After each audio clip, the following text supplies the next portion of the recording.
गुरु जो कहे वो करे, या शास्त्र में जो ऑलरेडी डिस्क्राइब्ड है, उल्लेखित है, उन कर्मों को करके अपने पूर्व के पाप कर्मों का जो प्रायश्चित करते हैं, ये प्रायश्चित कर्म करने से चित्त की शुद्धि होती है।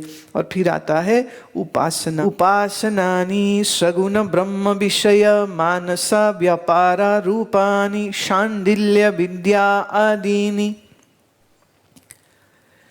जिसके करने से मन एकाग्र हुए, मन अपने इष्ट के भगवान के करीब हो जाए, उसे कहते उपासना। अब उपासना किसकी की जाती है? सगुण ब्रह्म की। सगुण ब्रह्म मतलब गुण सहित ब्रह्म की। वो कौन हुआ? ईश्वर। अब उसमें भी वो कौन हुआ? अवतार। तो राम हैं, कृष्ण हैं, शिव हैं या गुरु हैं, उनके ऊपर मन को टिकाना, उनके साथ मन को जोड़ना, उनका ध्यान करना मन से। मैंने ऐसे तो बैठा हो गुरु जी के पास, मन से बाजार याद कर रहा हो, ऑफिस याद कर रहा हो, तो इसको हम गुरु की उपासना नहीं मानेंगे। मन से गुरु के पास हो जाए, शरीर से भले कहीं होए, पर मन में धारणा करता है वो शिव की, तो मन में कैलाश भी आ गया, कैलाश पे आसीन शिव जी भी आ गए। शिव जी ध्यानस्थ बैठे हुए हैं, मंद मुस्कुरा रहे हैं, उनके नेत्र कमल बंद हैं, उनका जो शरीर है वो भस्मधारी है और उनके शीश पर जटा है, जटा में चांद है। अब ये मन से चित्रित किया और मन में शिव को बैठा लिया, मानसिक याद बनाई ऐसी, और उसमें कोई और दूसरी याद ना आए, मन एकदम अपने इष्ट के स्वरूप में टिक गया। अब वो इष्ट राम हैं, कृष्ण हैं, शिव हैं, गुरु हैं, कोई भी हो, तो सरगुण ब्रह्म का ध्यान करे और मन से हमेशा अपने उस इष्ट के पास रहे, इसे कहते उपासना। उपासना करने से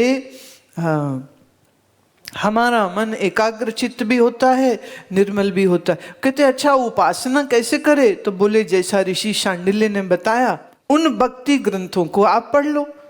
वैसे वेद वेदांग पहले आपने पढ़ा ही है ना, अधिकारी तभी तो हैं। वेद वेदांग में तो ये भी बात आ गई थी। तो शांडिल्य या नारद भक्ति सूत्र या श्रीमद् भागवत आदि यह जो ग्रंथ हैं, इसमें उपासना कैसे की जाए सो बहुत अच्छे से बताया है, सो वो जरूर करे। अब प्रश्न ये उठता है कि महाराज आपने कहा नित्य नैमित्तिक प्रायश्चित काम्य कर्म, ये 4 प्रकार के कर्म करने की जो बात आप कह रहे हैं, क्यों कह रहे हैं? वो कहते इसलिए एतेषां नित्यादीनं बुद्धि शुद्धि परम प्रयोजनम उपासनानं तु चित्तैकाग्रम एकाग्रम। जब आप ये सर्व कर्म करेंगे, माने निषिद्ध नहीं करेंगे, नित्य करेंगे, काम्य कर्म करेंगे, उपासना करेंगे, प्रायश्चित कर्म करेंगे, तो इससे क्या होगा? मन की शुद्धि होगी।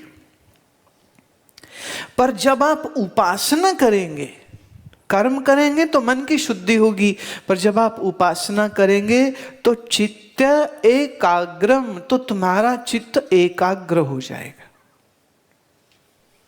और ज्ञान के लिए हमें दोनों चाहिए, मन की शुद्धि भी चाहिए और चित्त की एकाग्रता भी चाहिए।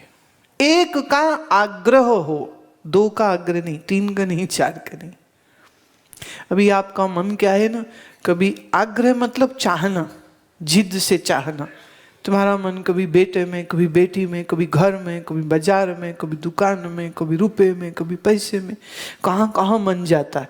और उपासना क्या है? वो कहते नहीं, बस एक का ही ख्याल बचा और कोई ख्याल ही नहीं है मन में। अब ये कैसे होगा? ये जब आप उपासना करेंगे तो उससे ये प्राप्ति आपको हो जाती है। वाह वाह वाह। किसी ने पूछा कि क्या तपस्या करने से हमारे पाप कर्म नष्ट हो सकते हैं या नहीं हो सकते हैं? तो देखिए, मनुस्मृति कहती तपसा कल्मषम हन्ति। तप करने से पाप कर्म मारे जाते हैं, हंति माने उनका अंत हो जाता है। पाप कर्म का अंत हो गया। लेट्स सी, आपके पाप कर्म ने आपको दुख देना था, आपने तपस्या शुरू कर दी। जिस समय मतलब समझो आम का सीजन आया तो आम का फल लगे, और ठीक आम के फल लगने से पहले उसमें कोई कीड़ा लग जाए और सारी वो फूल मार दे और कोई आम ही ना आए, तो क्या फायदा हुआ। ऐसे ही हमारे जीवन में जब जब सुख की कोई प्राप्ति होने वाली हो और ठीक उस समय पे कुछ कांटी लग जाए, मैंने आपको आपकी मन चाही वस्तु न मिले, कितना मन को दुख होगा। तो सीजन आते हैं दुख के भी और सीजन आते हैं सुख के भी।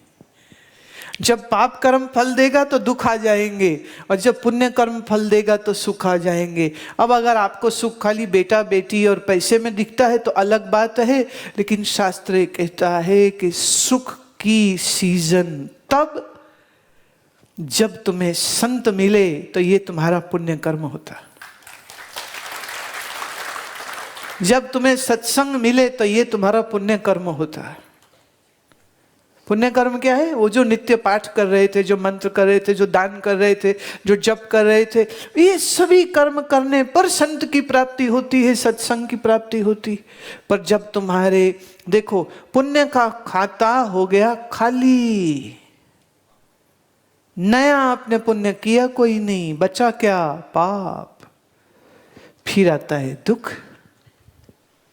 और जब दुख आता है तो रोग आते, शोक आता है, धन चला जाता है, स्वास्थ्य चला जाता है।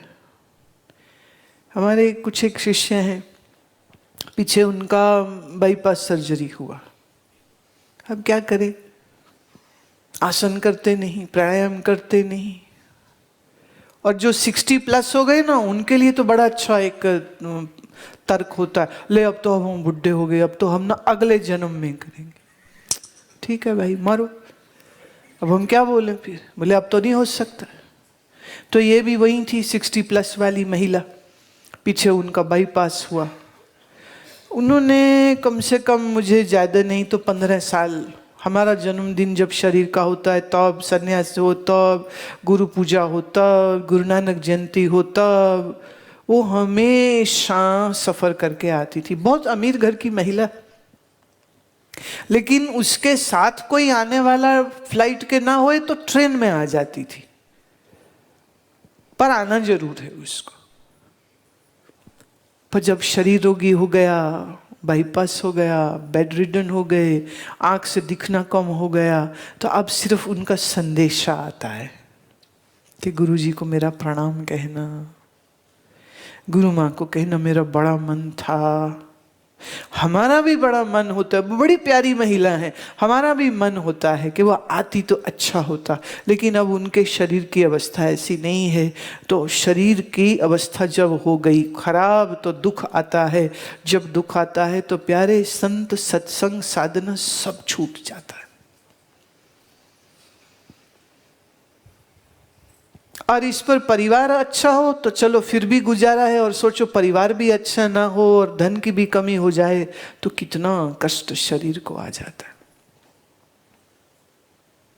इसलिए कबीर साहब ने कहा, जब तक शरीर में कोई रोग, कोई बीमारी नहीं आई है, जब तक बुढ़ापा नहीं आया है, यही तेरा समय है जब तुम्हें भजन करना चाहिए। अगर इसमें भजन नहीं किया तो रोग आने पर, बुढ़ापे के आने पर, सोचो किसी वजह से जेल में ही बंद हो गए, वहां बैठ के क्या करोगे फिर?